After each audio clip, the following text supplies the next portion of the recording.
بسم اللہ الرحمن الرحیم مولا صلی وسلم دائما ابدا علی حبیبک خیر الخلق کلہم هو الحبیب الذی ترجى شفاعته لکل حول من الاحوال مقتحم۔ احباب محبت، آج کی رات وہ پاکیزہ رات ہے جس کو چاند رات اور فیام میں کہا جاتا ہے، اور حدیث پاک میں اس کو لیلۃ الجائزہ کہا جاتا ہے۔ آج کی رات سید عالم صلی اللہ تعالی وسلم کی حدیث پاک ہے۔ حضور فرماتے جو بندہ آج کی رات قیام میں گزارتا ہے، رات کو جاگتا ہے، اللہ کی عبادت و ریاضت کرتا ہے، اس کے ذاتی و صفاتی نام کا ذکر کرتا ہے، جو اللہ کی بارگاہ میں سربہ سجود ہوتا ہے، اللہ رب العالمین جل وعلا اس بندے کے دل کو مردہ نہیں ہونے دے گا جس دن عام لوگوں کے دل مردہ ہو جائیں گے۔ یعنی بروز قیامت جب لوگوں کے دل مردہ ہوں گے تو اللہ تعالیٰ اس کے دل کو زندگی عطا فرمائے گا، اس کا دل منور ہوگا، اس کا دل جو ہے وہ پر نور ہوگا۔ تو آج کی رات جو ہے یہ بازاروں میں، گلیوں میں دائیں بائیں پھرنے کی رات نہیں ہے، بلکہ چاند رات جو ہے یہ اللہ کی بارگاہ سے مناجات کرنے کی رات ہے۔ بلکہ آج کی رات جتنا پورے رمضان میں اللہ تعالیٰ لوگوں کی بخشش فرماتا ہے، اس سے کہیں زیادہ اللہ تعالیٰ آج کی رات جسے لیلۃ الجائزہ کہا جاتا ہے مسلمانوں کی بخشش فرماتا ہے۔ دوسری حدیث پاک ہے، نبی کریم رؤوف الرحیم صلی اللہ تعالی وسلم نے ارشاد فرمایا، حضرت معاذ بن جبل اس حدیث پاک کو روایت کرتے، حضرت معاذ فرماتے کہ نبی کریم علیہ السلام نے فرمایا کہ جو بندہ 5 راتوں کو شب بیداری کرے، یعنی سال کی وہ 5 راتیں حضور نے بتائیں اس حدیث پاک کے تحت، کہ جو ان 5 راتوں میں شب بیداری کرتا ہے،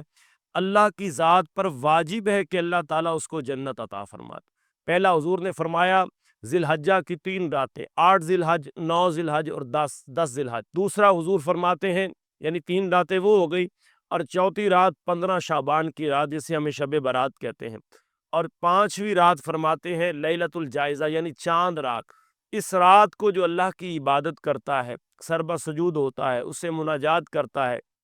تو اس رات کو اللہ تعالیٰ جاگنے والے کو جنت جو ہے اللہ کے ذمہ واجب ہو جاتی ہے کہ اللہ اس کو جنت عطا فرماتا ہے۔ اور تیسری حدیث پاک میں حضرت عبداللہ ابن عباس رضی اللہ تعالیٰ فرماتے ہیں کہ نبی کریم علیہ الصلاۃ والسلام نے ارشاد فرمایا کہ جو بندہ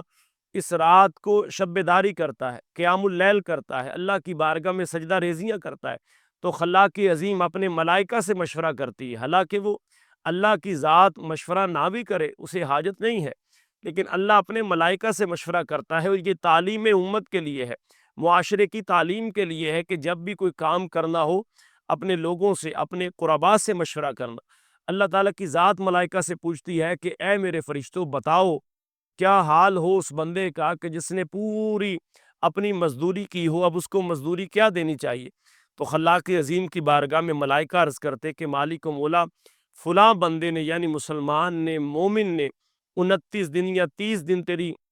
بندگی کی ہے، تیری مزدوری کی ہے، اب مزدوری کے بدلے میں تو نے کیا دینا چاہتا ہے؟ تو خلاق عظیم فرماتا ہے کہ فرشتوں گواہ ہو جاؤ، میں نے اس بندے کو بخشش کا پروانہ عطا فرما دیا، میں نے اس بندے کو جنت عطا فرما دی، میں نے اس بندے کے پچھلے سارے گناہوں کو معاف فرما دیا۔ اور اسی حدیث مبارکہ میں حضور سید عالم صلی اللہ علیہ وسلم نے آج کی رات کو لیلۃ الجائزہ کہا ہے، لیکن ہمارے ہاں اس کو اکثر چاند رات کہا جاتا ہے۔ سو یہ رات بازاروں میں پھرنے کی،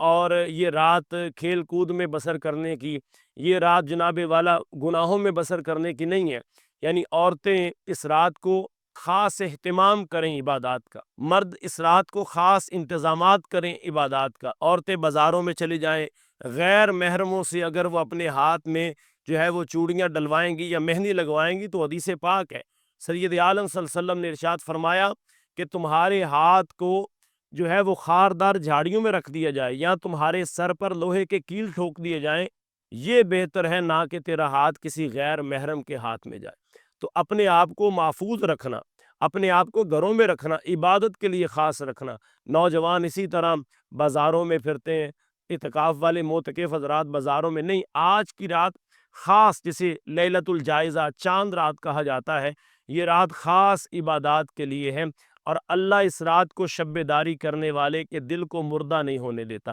اس رات کا خاص وظیفہ یہ ہے کہ جو بندہ اس رات کو 2 رکعت نماز نفل جو ہے وہ رفع حاجت کے پڑھتا ہے، اور رفع حاجت کے نفل پڑھنے کے بعد وہ صرف 100 مرتبہ